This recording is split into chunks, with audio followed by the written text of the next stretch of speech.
সুপ্রিয় দর্শক, আসসালামু আলাইকুম। আমি মোহাম্মদ ফজলুল হক, সর্বদাই কৃষি এবং কৃষকের সাথেও ওতপ্রোতভাবে জড়িত। আমি আপনাদেরকে নিয়ে আসলাম বাংলাদেশ বন বিভাগ, ফরিদপুর সদর, ফরিদপুর, যেটা গঙ্গাবর্দিতে অবস্থিত। বাংলাদেশে প্রত্যেকটা অঞ্চলেই ফরেস্ট অফিস যে নামে পরিচিত, প্রত্যেকটা অঞ্চলে রয়েছে। সেক্ষেত্রে আমাদের এই ফরিদপুরে ফরেস্ট অফিস আছে। আর এখানে আমি আসছি অবশ্য নার্সারি ফরেস্ট অফিসের একটা অংশ। সেই নার্সারিতে বিভিন্ন ধরনের চারা রয়েছে, বিভিন্ন ধরনের চারা, কলম জাতীয় আছে, প্লাস আপনার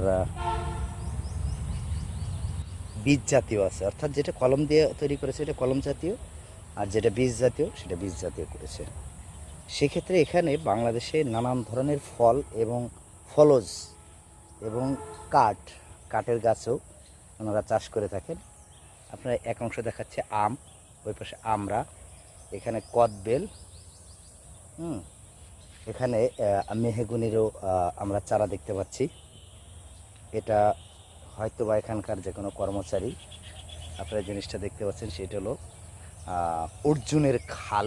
অর্থাৎ পৃথিবীতে যে যত উপকার করে তার ছালটা সেভাবেই তুলে নেওয়া হয়। সেক্ষেত্রে অর্জুন আমাদের উপকার করে, সেক্ষেত্রে অর্জুনের ছালটা আমরা অবশ্যই ব্যবহার করে থাকি। সবচেয়ে যে জিনিসটা আপনাদের সামনে তুলে ধরতে চাচ্ছি সেটা দেখুন যে এখানকার গাছের মূল্য নির্ধারণ করা আছে।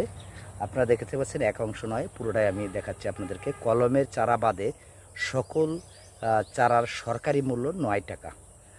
অর্থাৎ আপনি কলম ছাড়া যে গাছ পাবেন সেটা সমস্ত যে গাছই নিন আপনি, সেই গাছে আপনি মূল্য 9 টাকা।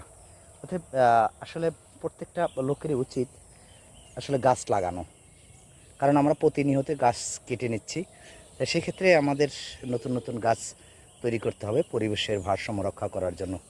আসুন আমরা সর্বদাই গাছ লাগানোর চেষ্টা করি, পরিবেশের যে ভারসাম্য আছে সেই ভারসাম্যটা রক্ষা করার চেষ্টা করি।